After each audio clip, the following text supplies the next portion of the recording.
Thank you to Blackology Coffee Company for sponsoring this video. Take 10% off your next order at Blackology Coffee Company by using the link in the description, www.blackologycoffeecompany.com/Angela.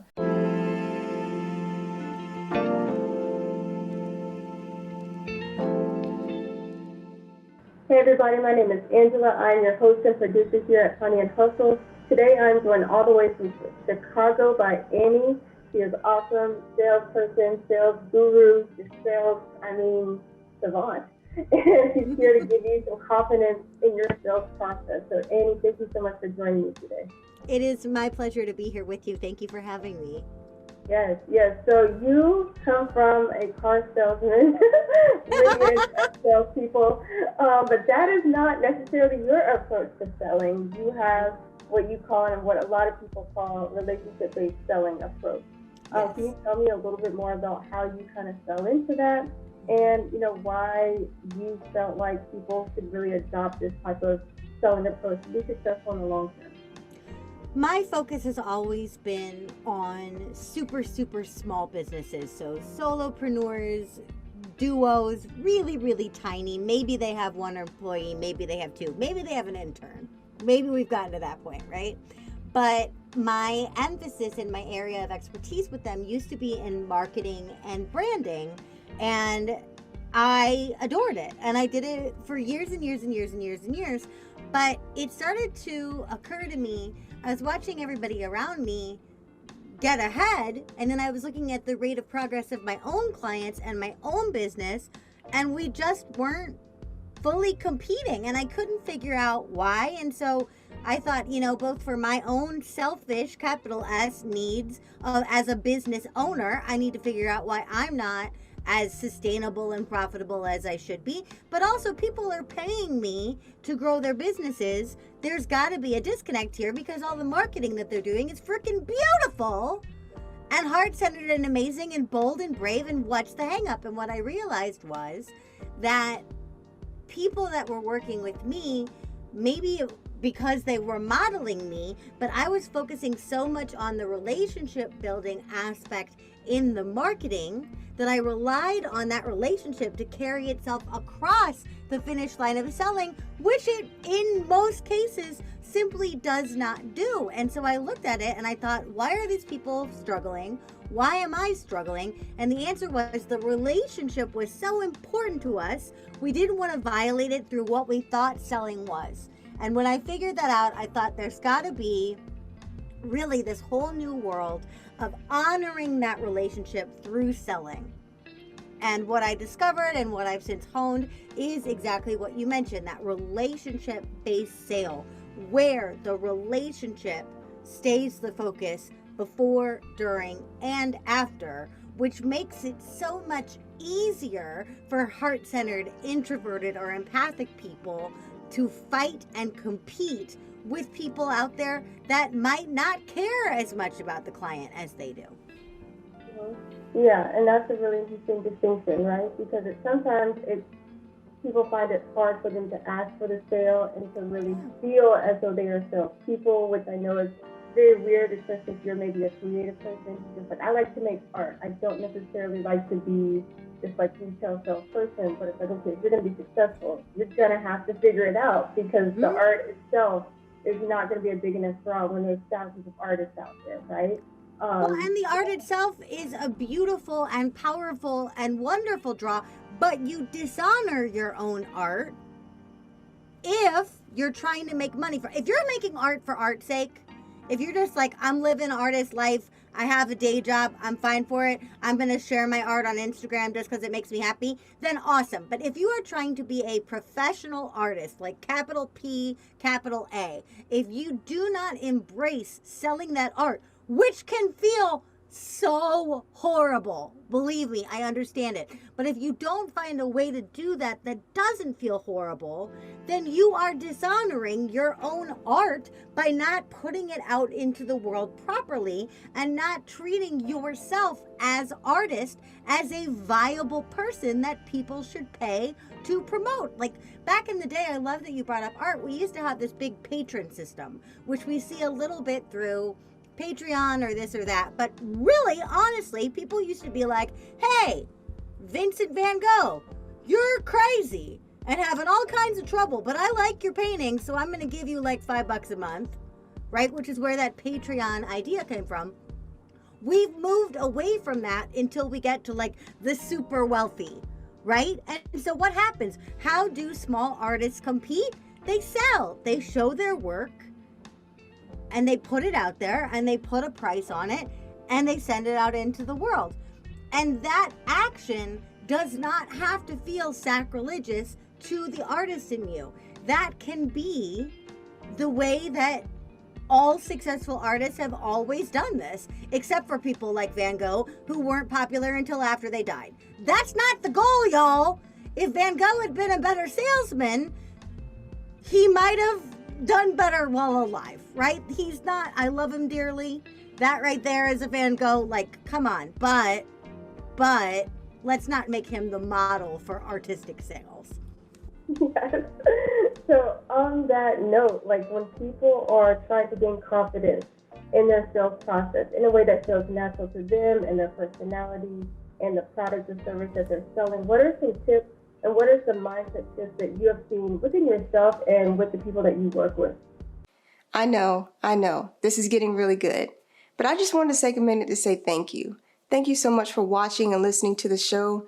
Whether you're a day one fan or day 100 fan, I'm so glad that you found Honey and Hustle and have decided to stick along for the ride. As a thank you, I wanted to give you a little gift that this show has so graciously given me. The ability to continue to connect with thought leaders, industry leaders, business owners, and other entrepreneurs no matter where I am. Link offers a digital business card that is a natural extension of my website and social media platforms that allows me to easily send people to strategic landing pages so they can learn a little bit more about me, the resources I offer, and how we can continue to stay connected. When you click the link below in the description, you'll get 15% off any of their wearables, phone taps, and hopefully the last physical business card you'll ever need. When you do this, I get a little percentage back at no extra cost to you, which helps me continue to host guests and industry leaders so they can give you advice and help you crush the hustle. Thank you so much again for supporting the show and our show sponsor, Link. All right, let's get back into it. You know, there are a bunch, but the first one is we tend to define selling as the culmination and accumulation of all the times we've been sold to horribly, right? So if you've been tricked, if you've been mistreated, if you've been demeaned, if you've been, over promised, under delivered, any of those things, that goes into our Webster dictionary of selling in our mind. Because we're like, well, I don't want to do that. I don't want to lie. I don't want to beat someone up. I don't want to arm twist. I don't want to blah. And so instead we go, I don't want to sell. No. The first thing right there is selling is defined by me as problem solving for money. That's it. I got an empty wall. I don't want the wall to be empty. I'm going to buy some art. Now my wall is beautiful. Problem solved. Right? I don't like my website. I think that it really looks amateur and I'm trying to level up my business. I hire a web designer. Problem solved. Right? None of the ways that you've been sold to terribly are required behavior for selling, meaning, serving, and problem solving for money. None of that is required. Nothing in the definition of selling says you have to be a jerk. You have to employ all of these terrible things, and you have to stop caring about the other person entirely and only care about yourself in order to sell. That is not actually true. And one of the mindset things that I love to walk people through, and we can do it right now, is look at a time or look at a person that sells to you beautifully. The people that you are delighted to pay. Right? Right now, right at the beginning of this, you turned your air conditioner off. In a little while, you're going to miss that air conditioning.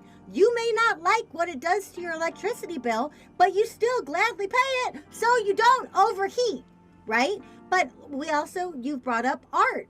if you had the opportunity to buy an incredible piece of art from an artist you really love, you would do that, right? So you, right there, I'm asking you, Angela, who is someone, an artist, a performer, a doctor, an advisor, somebody that makes your life better, that when their bill comes, you don't get upset about paying it? Who is that for you? Honestly, probably the person that made my custom-built PC that I'm using right now. So I had a really big issue. End of 2018, beginning of 2019, my laptop, like the motherboard fried from video editing. Oh, that's the worst. So I was out of a computer altogether about 8 weeks. And HP, terrible customer service. I am sorry, I was a loyal HP person. But when that happened, they were terrible to me. They ended up giving me a refurbished computer, no explanation as to why my motherboard died when it should have been able to handle what little I was throwing at it in Premiere. And I sold it. And I went to a local computer shop. I was like, hey, this is what I'm looking for. And that selling process was so easy. It was so smooth. It was so collaborative. I didn't even care about the price tag by the end of it, even though I was eating like a big chunk of that. And it was just like incredible customer service, could not ask for better. So like when that bill came, I was like, take my money. Like, I love that for me. Thank you. That's the perfect example because it also has the negative example in it, right? So if you decided that what selling was how HP handled your dead laptop, you would not want to do that. You don't want to just throw a refurb at someone with no education and no support. But if you look on the other side, they listened to you, they prescribed what you need, they gave you education, they gave you support, and it made buying from them easy. So when you go to sell, you can take very real action items from both of those stories and say, I'm not just going to shove a solution at someone.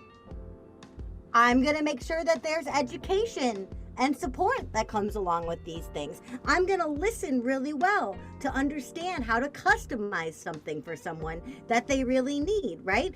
We can take every single one of us, the times that we're sold too beautifully and the times that we're sold too badly, we can forge our own strategies just based on that. And then we're totally liberated. We're totally liberated from all of that nastiness. But my thing is, if you look at the people that you are delighted to pay or even proud to pay, right? Like I got my blue belt over the weekend and karate, and I'm totally proud of that. And I have my patch here to rep my dojo. I'm proud to pay them. I'm proud to be part of this community. Why could you not be the person that they are delighted or proud to pay? You absolutely can be. Solve a problem for someone. Do it with integrity and do it with joy, and you will be someone they are delighted to pay. Yeah. So one thing that you talked about too, when you were talking about your story and talking about, why your business and marketing and branding wasn't doing it sustainably or scaling in the way that you thought it would or should in comparison to the clients that you were working with, what are some things that you did to make your sales process sustainable? I started asking. I really like, and one thing that I used to teach all the time, and I still really love it, but it's incomplete, is if you're in this heart-centered marketing space, by now you have absolutely heard the phrase, know, like, trust, right? In order for them to buy from you, they have to know you, they have to like you, and they have to trust you. And that's hard, and that's what marketing is for, right? But the missing piece of that is not, wow, I like that person so much, I'm just going to throw a random amount of money at them so that they'll do something, right? Something. Even if I've told you about it once, we know, and the number is like always somewhere between 12 and 12 billion brand impressions before we buy. If we tell something about somebody once and we do it in kind of a half-assed way, is that going to advance the sale? No, it's not. What I had to do in order to make my business sustainable, and sustainable had to come first before profitable, before successful. I had to get to the point where I could show up to do it every day and pay my bills, right? And emotionally sustainable and mentally sustainable. I had to focus on all of those areas first. I just chucked my pen across the room, right? But what happened was I started asking myself every single day, have I invited someone into my business today? It was too far a jump to say, have I asked for money today for me? It was too far a jump for me to say, have I asked for a sale today? Now I ask those, right? But first, at the very beginning, have I extended that red velvet rope? Have I invited someone in to work with me today, including telling them how much it costs, telling them what they're going to get, and telling them where the buy button is to buy it, until I really started looking at how often I was asking. I could not call my business sustainable, even though I had clients that loved me. I had some pretty profitable months, but could I call it sustainable? No. Yeah. Oh, that's an important distinction too, when people are thinking about, and I think it's a really good criticism, maybe not good, but valid criticism of people who are entrepreneurs is that, the income isn't sustainable, it fluctuates from month to month. And that's not to say that it never won't do that, because that's also the benefit of being an entrepreneur, is that it can fluctuate greatly and positively, and propel you forward in a ways that, a job with a predictable income may not be able to. But, the other half of that is building confidence in that process to where no matter what the jump is, you're comfortable with whatever income you have, because you can sustain yourself, Yes. the scale, grow, do all the things that you want to do. So just reorienting people's minds around, like, what does that look like for me? And you're confident in your processes to bring in more money, because that roller coaster of peaks and valleys, that's going to happen, right? You're going to have amazing months, to your point. You're going to have incredible months. You're going to have some crap months, right? For me, the middle of the summer always is weird. And then during the holidays, people don't normally choose to ask for sales training for Christmas or Hanukkah. So during the holidays, it depends on how well I do on my Cyber Monday, whatever. But that month between, or that chunk between Thanksgiving, Christmas, and New Year's normally is pretty slumpy. But what makes it more sustainable for me is when I have a lower month or a bad month, I am confident in my processes and I am confident in my approach that I will be able to recoup that money by doing the things that I have tested, by putting myself out there consistently in the ways that I have honed, and by being very loud and vocal in my own way about the value that I provide and the problems I solve. Yes, absolutely. So for people who are watching this, maybe they're in that idea phase, side hustle phase, early entrepreneur phase, and they're wondering, how can I become confident in my sales process? How can I reorient my mind around really owning a business, no matter what you do, whether you're an artist, whether you're a service-based business, you're a product-based business, you're a business, right? And sales is a part of business. So really reorienting my mind around how I can be successful in a way that is sustainable and natural for me, and in a way that centers the customer, centers the client, that listens to them, that educates them on why I feel like my products and my service bring value to them, and how to associate positivity and value to whatever I do and whoever I am as a person in a way that motivates people to buy. Yeah. What are some things that you would say to people who are kind of in that phase right now? The faster you can tackle your sales avoidance, the better off you will be. If you are in side hustle phase, or you are new, or you haven't even jumped into entrepreneurship yet, yay! Yay! Choose right now not to carry sales avoidance with you. And what I mean by that is there are all these forms of sales baggage, right? One of the main ones in the US was like thrust upon us as children, because most of us, for our schools or our churches or our sports teams or whatever, were required to do door-to-door sales as a kid of like cookies or magazines or coupon books. And for a lot of us, that was the first exposure to selling we ever had. And similar to your HP issue, it's not like they gave you a script and were like, hey, when you go up to the door, say this, this, and this is why I'm fundraising. No! They just gave you a big box of stuff and were like, all right, go. If you sell a certain amount, you get a pizza party. That's traumatizing for a lot of people. Door-to-door sales is not something most adults want to do. Ugh, right?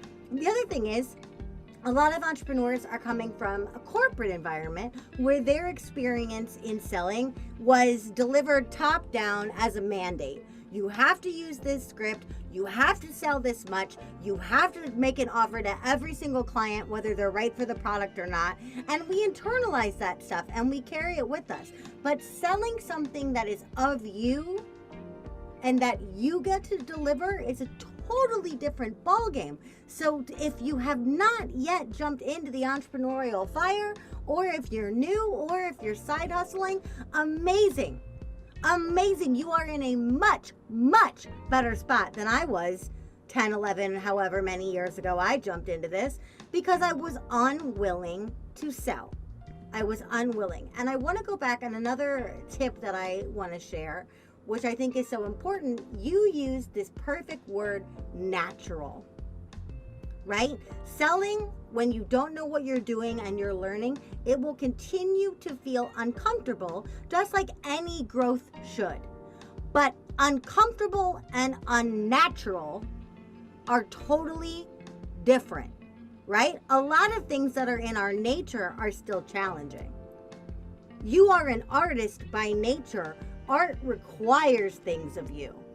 Art makes you grow. Art forces things out of you. That's part of what makes it so powerful, right? Art, although uncomfortable, comes naturally. What I want people to focus on is selling as who they are naturally. If you're an introvert, don't try to fake being an extrovert in order to sell. That is unnatural. That will be more than uncomfortable because it is unnatural.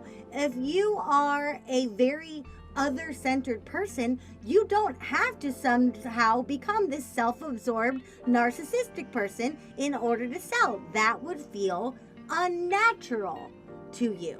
There is a way to honor your true nature in selling. You just have to uncover what that is for you. So I love that distinction. It may be uncomfortable, but selling should not feel unnatural. And if it is, that means you're doing something that's been thrust upon you by somebody else whose integrity, personality, ethics, style, or something else does not match your own. So look for the things that still feel natural. Ooh.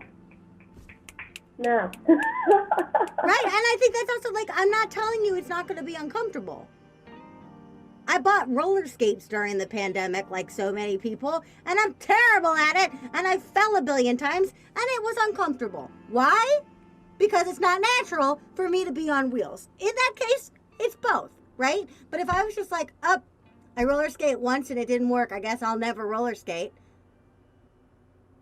then people would be like, well, then you just wasted money on all those skates you bought and telling everybody on Facebook that you're going to be a roller skater now, right? So I really am glad you brought up that distinction. It seems like a little semantic here or there, but it's not your nature. If you are sales avoidant, yay! Bad people aren't sales avoidant. Bad people don't get imposter syndrome. If you're feeling that trepidation, awesome. Lean into the goodness that you feel rebels against it and let that goodness lead. And then all you really have to do in these situations is shut your beautiful mouths and listen, which for most sales avoidant people is something that comes naturally. So on that note, one of the most powerful words you can say in sales is no. Recognizing when somebody is not your ideal client, is not right for the product or service that you offer. And I think that's also hard for people too. I would say this for me as a photographer, I did not say no a lot at first. I said yes to everything, so I just needed money. And, I didn't know what, my niche was going to be. I didn't know what I liked and didn't like. So it kind of serves two purposes. One, the money. Two, seeing what I liked and didn't like. And then later on, I became better at okay, this isn't a good client for me. This is a good client for me. This will be good for me. This may not be good experience for me, no matter what it is. And I think that's true for artists, for anybody really. It's like you want to get your product in as many hands as possible. You want to serve as many people as possible, and you don't want to say no, even when you feel like it's going to be a headache client. Excuse me, or just a client that is just not right for you, not a good fit for you. One, either because you want the money, or two, because you want the experience to say that, I've worked with X person, X, organization, X brand. So what are some things that, I think as I got into my business and I started, realizing that I could be a little more selective with my time, saying no got easier. So it was both a product of growing and really saying like, yeah, I'm just not available. Or, this isn't for me, I'll suggest someone else that may be a good fit for you.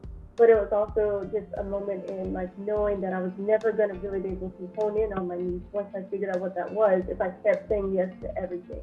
Yep. So what are some tips you have for people who, again, maybe are self-avoidant, but want to, really get better at that self-process and understand that part of that process is saying no? Well, first off, you can tell someone no without being a jerk. Right? I think a lot of us feel like in order for them to hear the no, they're going to hear that with a whole lot of pain. And that's all in the delivery, right? Again, we don't want people to feel rejected. We're not like, ooh, I'm going to reject this person so I can feel better about myself. Woo! No.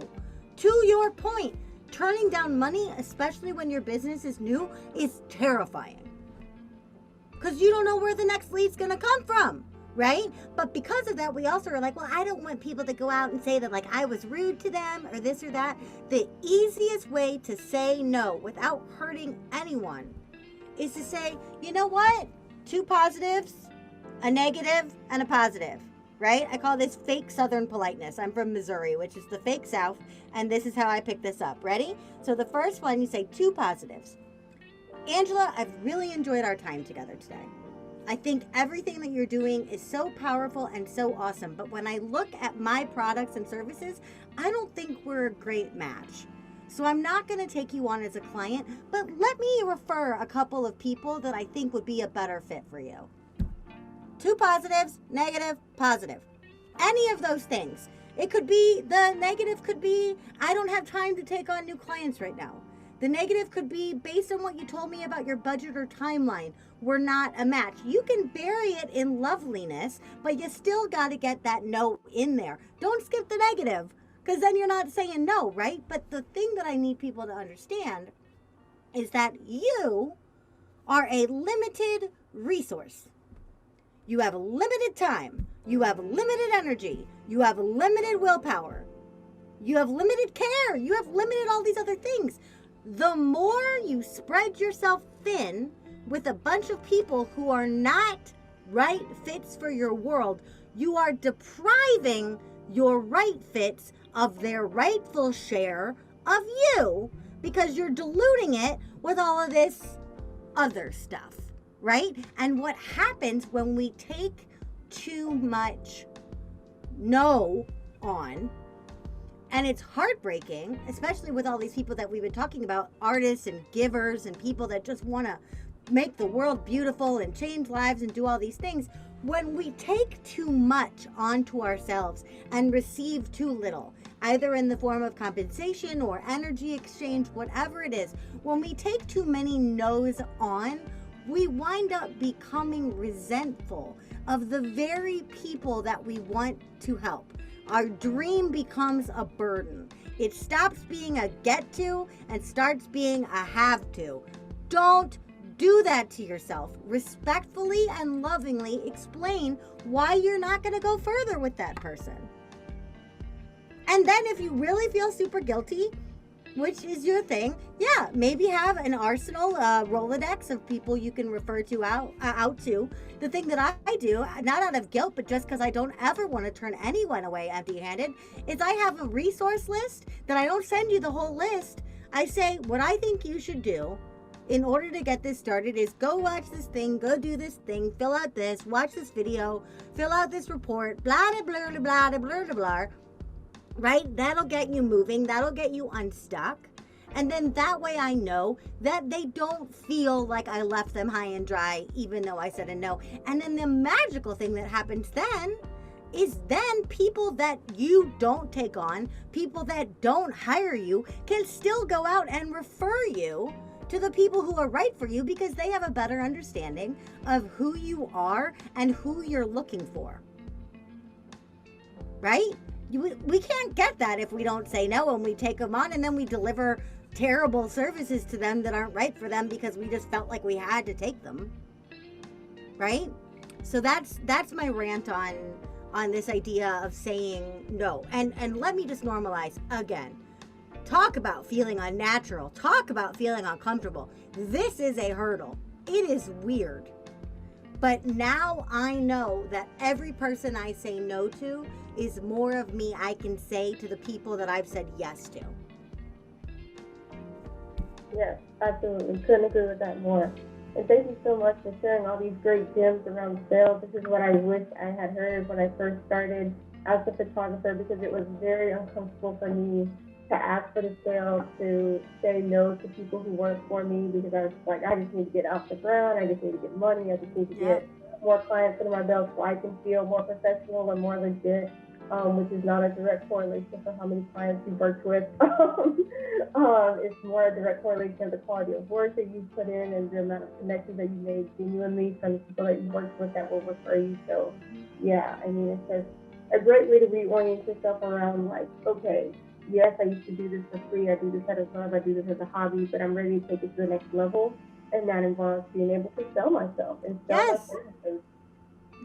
And as a photographer, understanding that your portfolio, your shots will do a lot of the selling for you, but at the end of the day, if we're choosing this art over that art, or especially a photographer for an event or some kind of family shoot or something, who you are does matter.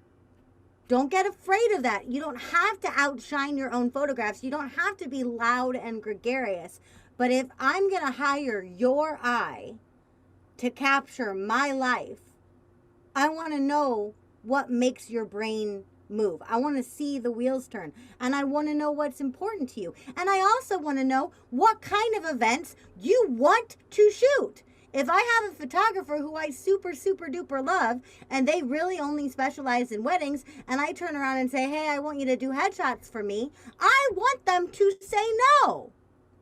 I want them to say, you know what? I'm flattered that you wanted to work with me. I love that. I would love to shoot your next major event. I really am only focused on weddings right now. Let me refer somebody to you that specializes in headshots.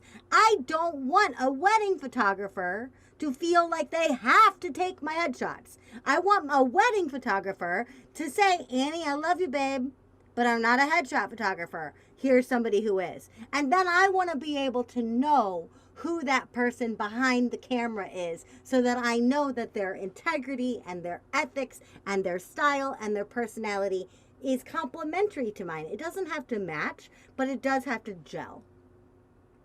Yeah, I couldn't agree more. Thank you so much for all the amazing gems that you dropped in this episode, Annie. You're awesome. I hope people watching this glean some incredible information that will make them more confident as business people and business owners. So thank you so much again for joining me today. Oh, it was an absolute pleasure. Thanks for letting me rant at you.